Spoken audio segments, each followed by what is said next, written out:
Ok, alors, première chose, je suis désolée pour les bruits un peu sourds qui doivent s'entendre, je pense. Il y a toujours les travaux. Ah, j'habite dans cet appartement depuis 6 ans. Je pense qu'il n'y a pas eu une année où il n'y a pas eu des travaux dans l'immeuble. Alors aujourd'hui, je vais faire une vidéo totalement différente de ce que j'ai l'habitude de faire jusqu'à présent. Je pense que c'est un espèce de truc assez mélangé. Et peut-être qu'avec le titre, vous vous dites où est-ce qu'elle veut en venir, ou alors vous avez tout de suite pensé à Aragon, et dans ce cas-là, je voulais vous parler de l'amour malheureux, de l'impossibilité de l'amour heureux, de la hantise de l'amour échec, de l'impossibilité d'un amour épanouissant et de la triste réalisation et acceptation du fait que l'amour fusion, l'amour accompli, fini et plein auquel apparemment beaucoup de gens aspirent n'existe apparemment. Je pensais, je sais pas pourquoi exactement, je pensais à ça et puis d'un coup je me suis dit mais pourquoi tu parlerais pas de ça en rapport avec la littérature? Il n'y a pas d'amour heureux. C'est le titre d'un poème d'Aragon qui est issu d'un recueil qui s'appelle La Diane française, qui a été publié en 1944. C'est un poème, alors c'est pas le recueil le plus connu, mais par contre c'est un poème qui est assez connu parce qu'il a été mis en chanson.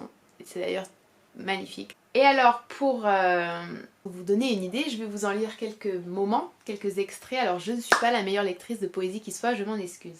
Rien n'est jamais acquis à l'homme, ni sa force, ni sa faiblesse, ni son cœur. Et quand il croit ouvrir ses bras, son ombre est celle d'une croix. Et quand il croit serrer son bonheur, il le broie. Sa vie est un étrange et douloureux divorce. Il n'y a pas d'amour heureux. Mon bel amour, mon cher amour, ma déchirure, je te porte dans moi comme un oiseau blessé, et cela sans savoir nous regarde passer, répétant après moi les mots que j'ai tressés et qui pour tes grands yeux tout aussitôt moururent. Il n'y a pas d'amour heureux. Le temps d'apprendre à vivre, il est déjà trop tard, que pleurent dans la nuit nos cœurs à l'unisson, ce qu'il faut de malheur pour la moindre chanson, ce qu'il faut de regret pour payer un frisson, ce qu'il faut de sanglots pour un air de guitare. Il n'y a pas d'amour heureux. C'est un poème que j'affectionne tout particulièrement. Et c'est un poème qui fait écho en fait à un espèce de souci qu'on retrouve quotidiennement dans la vie de tous les jours en tant qu'être humain, c'est cette impossibilité de l'amour, mais c'est aussi un poème qui vraiment fait écho à une espèce d'hantise littéraire, mais particulièrement surréaliste je trouve, c'est celle du néant amoureux, pas au sens de l'absence d'amour, mais au sens où l'amour conduirait à une certaine forme d'anéantissement. C'est pas exactement ce dont j'ai envie de parler aujourd'hui, mais si ça vous intéresse. Le surréalisme, je sais pas si vous connaissez, mais donc c'est un mouvement littéraire, enfin c'est un mouvement artistique, mais moi je le connais surtout et j'apprécie surtout le mouvement littéraire qui date du 20e. Le chef de file c'est André Breton, mais il y a eu des figures très très importantes, par exemple Éluard, par exemple Aragon, par exemple Crevel, par exemple Desnos. Il y a des artistes très connus, par exemple Max Ernst, il y a Dali, il y a Masson, il y a Duchamp, etc. Donc voilà. Et le surréalisme a vraiment, à mon sens tout du moins, permis de repenser l'amour d'une manière totalement différente. Et en fait, il a idéalisé, il a accordé une place si importante à l'amour, je pense, enfin c'est mon avis, mais voilà, aucun mouvement littéraire, à part le romantisme, n'a accordé à l'amour cette place-là, et je placerai même le romantisme en dessous du surréalisme. Parce que pour le surréalisme, l'amour c'est la base de tout, l'amour c'est la vérité, c'est ce vers quoi l'être humain doit tendre, c'est la porte pour la révolution, la porte pour la vérité, pour un nouveau monde, pour la création. Aragon dira même il faut instaurer la religion de l'amour. Et donc vous avez en fait cette ambivalence permanente dans le surréalisme où on nous parle toujours de l'amour fou, Breton, de l'irrésistible force qu'est cet amour, de la puissance créatrice de cet amour, de la révolution de l'amour, et où donc cet amour est investi en fait d'une dimension jusque-là jamais égalée à mon sens, comme je vous l'ai dit. Et à côté vous avez aussi, enfin il y a aussi Éluard qui est quand même le poète de l'amour, et à côté vous avez la hantise de l'amour impossible. Et en fait ce qui est frappant c'est que c'est une dimension différente de l'amour impossible. C'est-à-dire que jusque-là on a quand même souvent cette image de l'amour impossible parce que la femme n'aime pas parce que la femme est ingrate ou parce que les conditions font que ça ne se rencontre pas. En fait, c'est des contingences extérieures. Ce qui est frappant dans le surréalisme, je trouve, et ce qui est le plus intéressant et qui fait écho à quelque chose de très profond ancré en nous, c'est l'impossibilité inhérente, intrinsèque de l'amour. C'est-à-dire que l'amour est irréalisable, il y a toujours en fait une déception profonde dans l'amour. Et malgré tout, ça reste cette espèce d'objectif et d'horizon final, cette quête qui est en réalité à jamais insatisfaite. Et l'un des autres travaux ou écrits qui déroule et déploie ça merveilleusement bien, c'est le livre Aurélien. Alors Aurélien, c'est un de mes romans préférés. Si vous ne l'avez pas lu, je vous le recommande. Aurélien, c'est un livre sur Paris, c'est un livre sur la guerre, c'est un livre sur l'écriture, c'est un livre sur le temps qui passe et sur les relations en tout genre, sur la vie mondaine, mais c'est également le récit d'un amour fantasmé, d'une rencontre manquée ou qui aurait peut-être dû en réalité ne jamais se réaliser. C'est un livre qui, à mon sens, exprime extrêmement bien toute la frustration qu'on peut ressentir lorsqu'on devrait s'aimer, ça devrait marcher et ça ne marche pas. Vraiment, si vous n'avez pas lu ce livre, je vous le recommande, il est un peu gros mais franchement, ça passe crème. Et si jamais vous avez envie que je parle plus d'Aurélien, n'hésitez pas. Voilà. Et donc dans ce livre, en fait, il y a des tas de passages extrêmement beaux, mais il y a un passage en particulier qui m'avait beaucoup marqué à l'époque, et j'avais d'ailleurs fait une explication de texte là-dessus. C'est un passage sur le goût de l'absolu, donc je vais vous en lire un petit peu. Le goût de l'absolu. Les formes cliniques de ce mal sont innombrables ou trop nombreuses pour qu'on se jette à les dénombrer. On voudrait s'en tenir à la description d'un cas, mais sans perdre de vue sa parenté avec mille autres, avec des mots apparemment si divers qu'on les croirait sans lien avec le cas considéré, parce qu'il n'y a pas de microscope pour en examiner le microbe, et que nous ne savons pas isoler ce virus que faute de mieux nous appelons le goût de l'absolu. Ce symptôme est une incapacité totale pour le sujet d'être heureux. Celui qui a le goût de l'absolu peut le savoir ou l'ignorer, être porté par lui à la tête des peuples au fond des armées, ou en être paralysé dans la vie ordinaire et réduit à un négativisme de quartier. Celui qui a le goût de l'absolu peut être un innocent, un fou, un ambitieux ou un pédant, mais il ne peut pas être heureux. De ce qui ferait son bonheur, il exige toujours davantage. Il détruit par une rage tournée sur elle-même ce qui serait son contentement. Il est dépourvu de la plus légère aptitude au bonheur. J'ajouterais qu'il se complaît dans ce qui le consume. Alors ça c'est quand même extrêmement frappant. Bon déjà, le goût de l'absolu en soi, ça pourrait être une vidéo.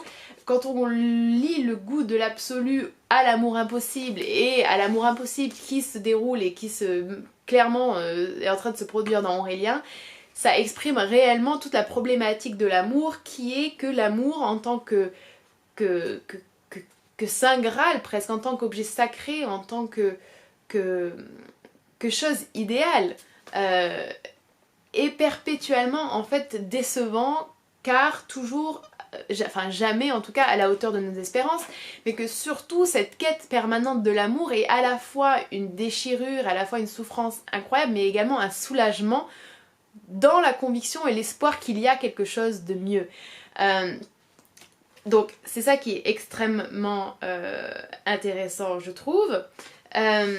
Après ce qu'il y a aussi dans ce livre et qui se colle totalement avec l'idée qu'il n'y a pas d'amour heureux, c'est que Bérénice aime Aragon. Bérénice aime Aurélien comme elle voudrait être aimée, Aurélien aime Bérénice comme il pense qu'on doit aimer. Et là, il y a non seulement la vision de l'homme et de la femme qui est très intéressante, et d'ailleurs il y a des moments qui sont vraiment féministes, je trouve, dans Aurélien, mais il y a aussi juste la constatation simple que on s'attend toujours à se voir dans l'autre et on se cherche surtout dans l'autre plus que on ne cherche la rencontre avec un autre différent. Et on n'accepte pas forcément en réalité de rencontrer quelqu'un d'autre lors d'une rencontre amoureuse parce que ce qu'on voudrait rencontrer c'est soi. Et c'est soi heureux, amoureux, épanoui, ce qui ne se produit pas souvent, et en réalité on peut même se demander est-ce que c'est vraiment ça, et est-ce que c'est ça l'amour. Et d'ailleurs voilà, il m'aime penser Bérénice, mais elle parle pas d'Aurélien à ce moment-là, c'est entendu, mais à sa manière. Il tomberait de haut si je lui disais ce que j'en pense. Il serait capable d'une folie histoire de me prouver qu'il m'aime vraiment. Qu'est-ce que cela prouverait? Avec ces gens-là, l'amour fait bien dans le tableau. Il m'aime pourtant. Et alors ça, je trouve que c'est incroyablement... c'est très amer, mais en même temps c'est tellement vrai. Et à la fin, donc, bon, je veux pas vous spoiler, mais à la fin, il y a une scène entre Aurélien et Bérénice, et où elle dit, enfin, où le narrateur écrit, elle le regardait soudain comme un étranger, non plus l'Aurélien de ses rêveries, l'Aurélien de jadis, sa jeunesse, un autre homme, un grand type bistré dont les cheveux s'étaient éclaircis, blanchis au temple, les traits accusés longs et maigres, comme cordés de ses muscles, un officier français secoué de fièvre, qui avait retiré sa vareuse de capitaine affalée là-bas sur un dossier de chaise. Était-ce bien Aurélien? Il accusait la politique maintenant, elle haussa les épaules. Il y avait une grande confusion entre eux. Alors quand vous avez lu le livre et que vous arrivez à ce moment-là vers la fin, c'est une déchirure en tant que lecteur. Enfin, personnellement j'ai trouvé que c'était une déchirure. Et du coup, cette impossibilité de l'amour, en fait, se retrouve également dans le rapport sexuel. Alors là, bon, je vais aller un peu plus rapidement là-dessus. Et donc ça, je trouve que ça s'observe surtout chez Artaud. Alors Artaud, c'est un surréaliste aussi, et il a écrit des choses qui sont vraiment pour le coup assez hermétiques, je trouve, et j'aime pas forcément beaucoup Artaud. Mais il a deux poèmes assez intéressants sur Héloïse et Abélard, où en fait on voit très clairement la hantise du rapport sexuel. Alors chez Artaud il y a vraiment cette espèce de nostalgie de l'androgyne de Platon, ce qui encore une fois est extrêmement significatif en fait et extrêmement éclairant quand on pense à l'amour impossible, enfin l'amour heureux impossible, tout simplement parce que l'amour fantasmé c'est l'unification, c'est la complétude, la finitude. Or être vivant c'est par définition à mon avis ne jamais être fini. Et on cherche dans cet amour la finitude en se couplant avec un autre, et donc c'est un peu le mythe des androgynes. Et ça on le retrouve beaucoup chez Artaud. Très souvent chez Artaud il y a cette espèce de fusion ou d'interchange... Bon bref, de changement possible entre le sexe féminin et le sexe masculin. Je n'y peux rien si je suis un sommet où les plus hautes matures prennent des seins en guise de voile. Donc là il y a une transformation du sexe masculin en sexe féminin, pendant que les femmes sentent leur sexe devenir dur comme des galets. Là c'est l'inverse. Et du coup chez Abélard et Héloïse, il y a cette espèce d'exaltation, et puis très rapidement il y a une dégradation des corps qui fait que c'est l'amour et c'est le corporel et c'est le sexuel qui amène cette espèce de dégradation du jeu de l'amour. Il y a une espèce de déchéance. La nuit se dresse semée d'aiguilles, et voici que d'un coup de cisaille ils extirpent sa virilité, bon parce que Abélard a été castré, hein. Et là-bas Héloïse replie sa robe et se met toute nue. Donc ce qui devrait être un moment beau, un moment poétique, un moment sensuel, ça devient son crâne est blanc et laiteux, ses seins louches, ses jambes grêles, ses dents font un bruit de papier, elle est bête et voilà bien l'épouse d'Abélard le châtré. Donc tout ce qui est en rapport avec une certaine... ce qui devrait être une célébration en fait ne l'est absolument pas. Il y a une autre phrase qui est assez explicite, que le coït est clair, que le péché est clair. Donc chez Artaud il y a vraiment une problématique autour de la sexualité. Si clair, quel germe, comme ces fleurs sont douces au sexe pâmé, comme les têtes du plaisir sont voraces, comme à l'extrême bout de la jouissance le plaisir répand ses pavots. Donc les pavots c'est pas des fleurs anodines, hein, c'est quand même des fleurs qui peuvent droguer. Il y a la voracité, l'extrême bout de la jouissance. Là encore une fois on trouve l'extrême en fait, le bout, la finitude, la ligne finale dans la jouissance, et en fait non. Parce que la véritable jouissance, ce serait peut-être la dernière jouissance, celle qui amènerait à la mort. Et je vais finir rapidement vu qu'il me saoule avec ça. Fini avec pauvre Antonin Artaud. Alors là il parle de lui à la troisième personne, mais il y a quand même un basculement, on parle de lui, ce qui montre à quel point c'est personnel. C'est bien lui, cet impuissant qui escalade les astres, qui s'essaie à confronter sa faiblesse avec les poids cardinaux des éléments. Pour Artaud, la privation est le commencement de cette mort qu'il désire. Et là on arrive enfin à ça. La mort c'est la jouissance suprême, mais pas forcément dans un sens morbide. Enfin chez Artaud, bon c'est quand même assez ça, mais chez beaucoup de surréalistes ça se retrouve. Si vous voulez que j'en parle, j'en parlerai, mais voilà. Mais quelle belle image qu'un châtré. Et là on assiste véritablement à un soulagement vis-à-vis d'une certaine forme d'asexualité qui fait qu'on n'est pas obligé de se confronter en fait au réveil permanent après un rapport sexuel. Ça m'a coupé parce que je parle trop, je suis désolée. Donc oui voilà, tout simplement pour dire qu'on n'est pas confronté à ce réveil permanent en tant que un à côté d'un autre. alors que ce qu'on espérait c'est soit pas du tout se réveiller, soit se réveiller en étant deux dans un. Vous allez me dire ok c'est bien beau tout ça, c'est hyper abstrait et compagnie, en fait je pense que c'est pas du tout si abstrait que ça parce que je pense que réellement dans la vie en règle générale l'amour ne marche pas souvent. Pourquoi? Parce que déjà on parle souvent d'amour quand ça n'est pas le cas, et aussi parce que la plupart du temps comme j'ai dit on s'attend à se trouver soi plus qu'à trouver un autre et on attend de l'amour des choses qui sont totalement arbitraires. Alors que l'amour, c'est un phénomène en constante évolution et en constante construction, tout comme les êtres qui font partie de ce processus amoureux. Et malheureusement, le changement au sein de l'amour idéalisé et fantasmé est toujours synonyme de déception. Parce que justement, la perfection, c'est quelque chose qui ne change pas. La perfection étant déjà parfaite, elle devrait être permanente et immuable. Et je rajoute en fait que l'amour, surtout, pour à mon avis être un véritable amour, ça nécessite de la construction et également beaucoup de déconstruction. Le problème c'est qu'en réalité les gens construisent énormément avant l'amour et quand l'amour arrive, ils veulent plus construire et plus déconstruire. Je voulais juste voilà, vous partager avec vous quelques moments. J'aurais pu parler d'autres auteurs, mais Aragon, Artaud et Breton pour l'amour fou, c'est déjà pas mal du tout. Au-delà de ça, il y a quand même cette discussion sur l'amour, sur l'impossibilité de l'amour heureux. J'espère que ça vous aura intéressé. Voilà, je sais pas du tout si vous aimez ce genre de format ni ce que ça peut donner. En fait j'ai jamais vu ce genre de vidéo sur YouTube vraiment, donc je sais pas, mais en tout cas moi ça m'intéresse beaucoup, ça me plaît, j'aime beaucoup partager avec vous ce genre de choses. Donc si jamais ça vous intéresse et qu'il y a des sujets que vous auriez envie de me voir traiter, n'hésitez pas à me le dire. Je vais continuer ma lecture de Au cœur des ténèbres de Conrad pour l'agrégation et je vous dis à la fois prochaine. Voilà, bye.